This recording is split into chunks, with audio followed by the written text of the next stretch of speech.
Hey guys, welcome back. Let's continue our calculus final and solve some more of the problems. Alright, so this problem was find the derivative of the function y equals x squared minus 3x plus 2 all over x to the 7th minus 2. So for this one, we'll be using the quotient rule.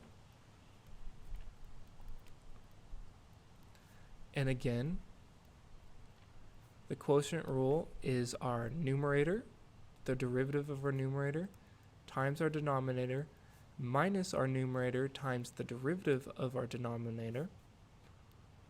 And then this is all over our denominator squared. So, let's get cracking. So our numerator is x squared minus 3x plus 2. X squared minus 3x plus 2. So the derivative of this is just going to be 2x minus 3. So the derivative of our numerator is 2x minus 3 times our denominator. Our denominator is x to the 7th minus 2.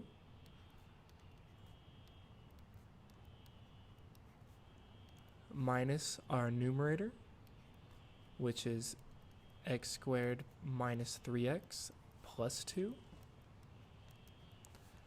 times the derivative of our denominator.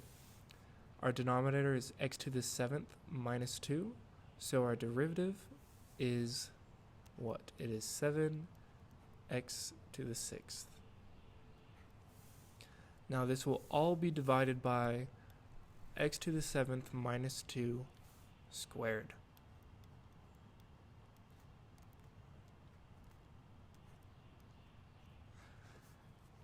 So this is the answer. This is our derivative. But let's go ahead and factor this out and simplify, find like terms, do that sort of stuff. So first, if we FOIL this,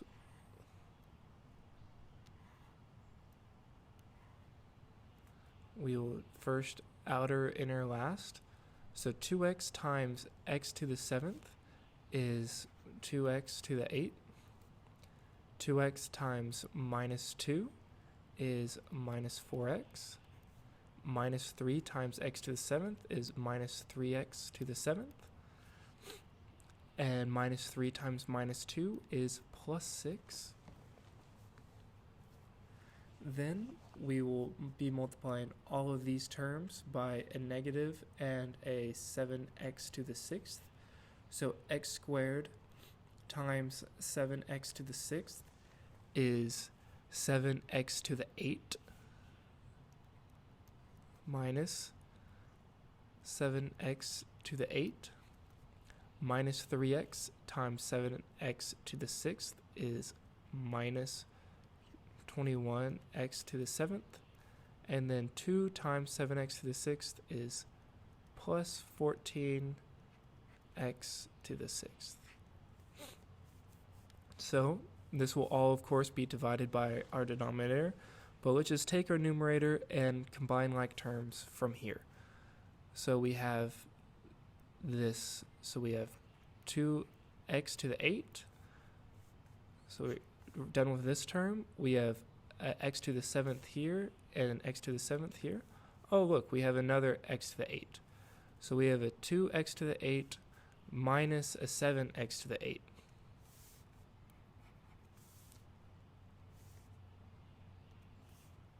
My bad.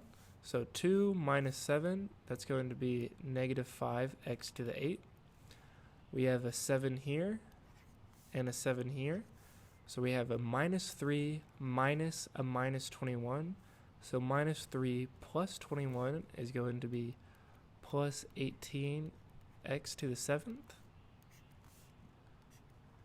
Next, we'll have 6. This is our only x to the 6th term. So we have a minus a positive 14x. So this is going to be minus 14x to the 6th. So, and then we have our last two terms, a minus 4x and a plus 6. And then again, this is all divided by our denominator, which is x to the 7th minus 2 squared. So this is the derivative of our function y. So this is the derivative of y. Excellent.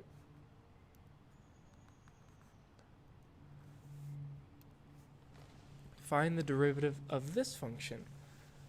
Alright, so last function was straight algebra. This is trigonometric algebra and finding the derivative. Okay, first thing I notice is we have cosecant plus cotangent times cosecant minus cotangent. So we can FOIL this out, and whenever we do, we'll get y equals cosecant squared minus cotangent squared.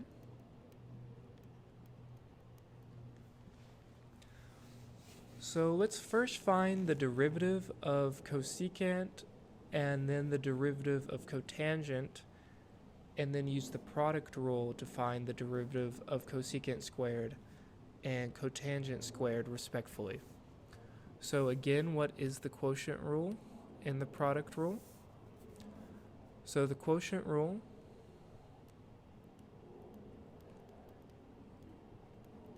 is, again, it's the derivative of our numerator times our denominator minus our numerator times the derivative of our denominator, all divided by our denominator squared. And then our product rule, it's our first function, or the derivative of our first function times our second function plus our first function times the derivative of our second function. So let's get started with cosecant. Alright, well, first, what is cosecant? Well, cosecant is 1 over sine. So let's use the quotient rule to find the derivative for cosecant. So we'll say this is our f of x, so our derivative of cosecant is going to be our numerator, the derivative of our numerator. The derivative of 1 is 0 times our denominator minus our numerator times the derivative of our denominator. The derivative of sine is cosine, all over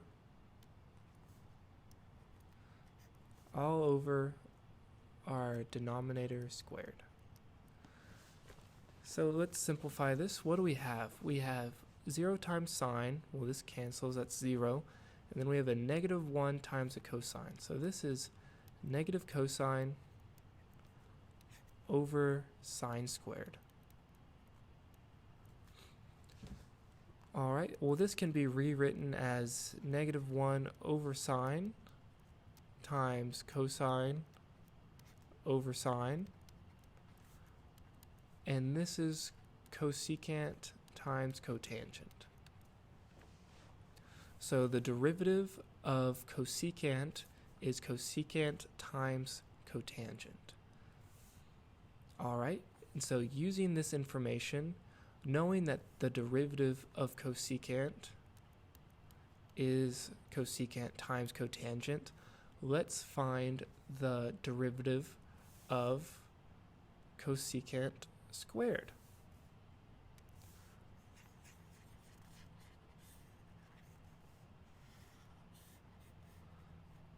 So let's say our function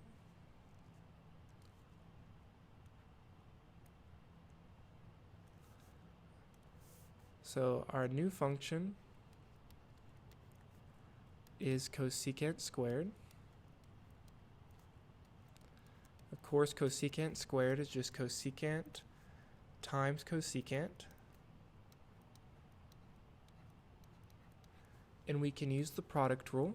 we have the derivative of our first. The derivative of cosecant we just learned is cosecant times cotangent times the first, so times cosecant, plus the same thing. Our first, which is cosecant, times the derivative of our second function, which is also cosecant. So this will be times cosecant times cotangent. So if you notice, we have two of the same things being added together. So this derivative can simplify to 2 cosecant squared of x times cotangent.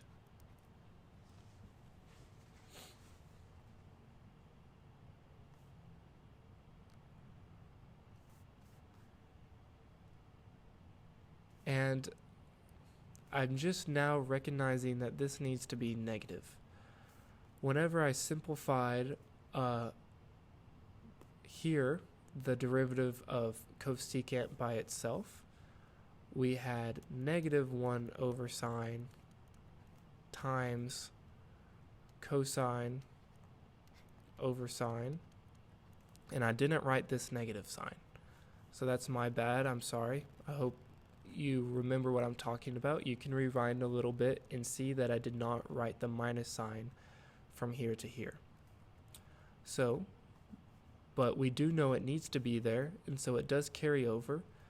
So the derivative of our first, we will have our minus sign here and minus sign here.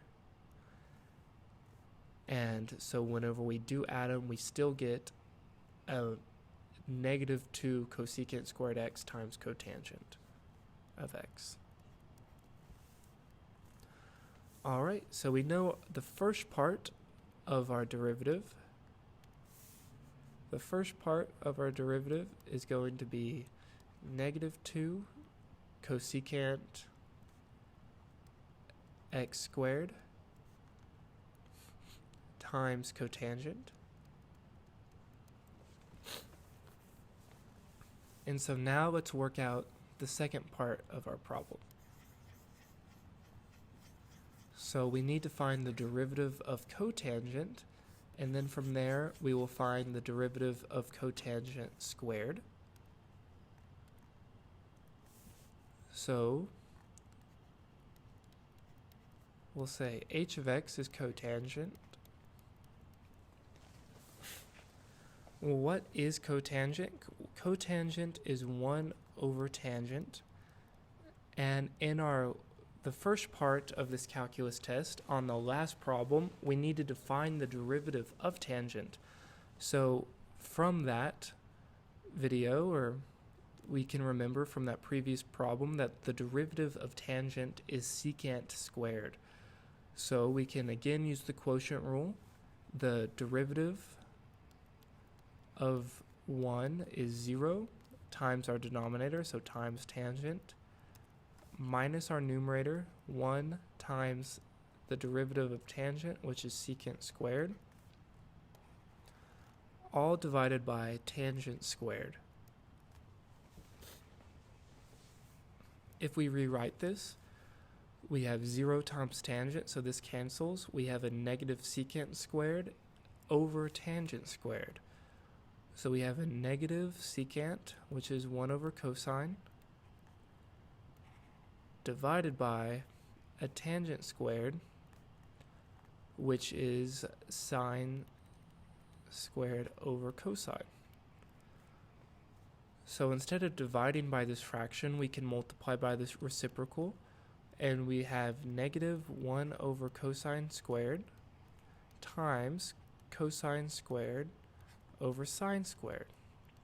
These cosines cancel, leaving us with a negative 1 over sine squared, and 1 over sine is cosecant, so this is a negative cosecant squared.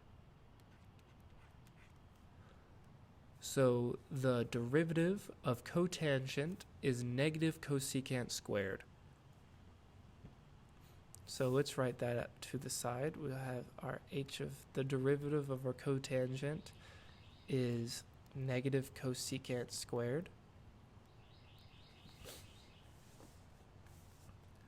So let's erase all this and find the derivative of cotangent squared.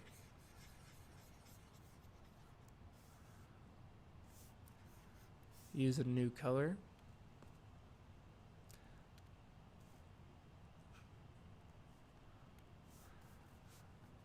So we'll say for t of x equals cotangent squared. Cotangent squared is, of course, cotangent times cotangent. So we'll use the product rule. The derivative of the first cotangent is negative cosecant squared times the second is cotangent plus the first cotangent times the derivative of the second cotangent, which is again negative cosecant squared. These are the same thing, so just like the first, it simplifies to negative 2 cosecant squared times cotangent. So you probably see that these are the exact same thing. So we write it in, so minus negative 2 cosecant squared times cotangent of x. And because you're subtracting the same thing from the same thing, think about it. It's like subtracting 1 minus 1 or anything minus anything.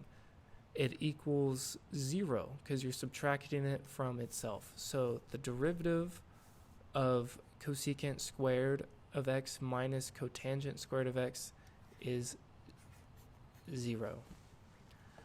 It always fascinated me how a really complicated and long math problem can equal 0.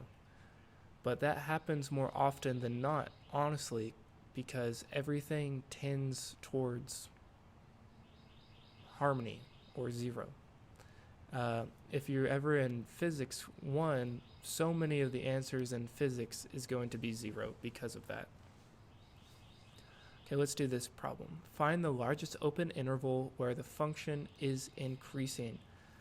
Okay, so we just need, so if we had a function, open interval where the function's increasing, okay, well, this is a parabola because our largest power is 2. So if we have a parabola, where would be the largest open interval where the function's increasing? Well, from here all the way down to wherever the slope is 0, it's decreasing. And then from the slope is 0 all the way to forever in perpetuity, our function is increasing. So our upper bound, we already know, is going to be positive infinity. So we just need to find our lower bound, where our lower bound can be found wherever our slope equals 0. So how do we know where our slope is 0? Well, we'll take the derivative and then set the derivative equal to 0 and solve, and that's how we will know our lower bound. So the derivative of this function is going to be 2/4 x minus 1/2. Okay, let's set this equal to 0. 1/2 x minus 1/2. Okay, we move 1/2 to the other side. We'll get 1/2 equals 1/2 x. So x equals 1. So the interval from where our function is increasing is from 1 to infinity. All right.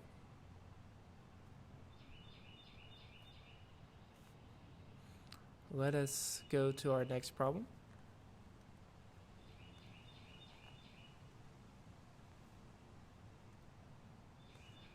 Suppose that f and g are continuous and the integral from 2 to 6 of f of x is -5 and the integral from 2 to 6 of g of x is 7.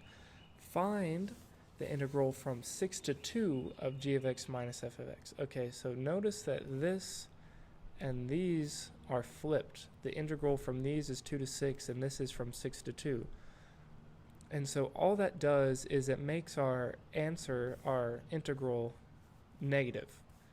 So instead of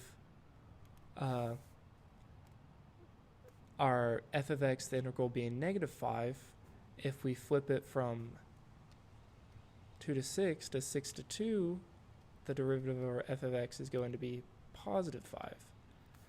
And the same can be said for this. The integral from 6 to 2 of our g of x, instead of 7, it's going to be negative 7. And so now we just have our g of x, so negative 7 minus our f of x, so minus 5. That equals negative 12.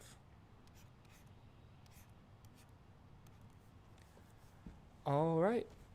That seems like a good stopping point for this section. We can do a few more problems in the next video. Look forward to seeing you guys there.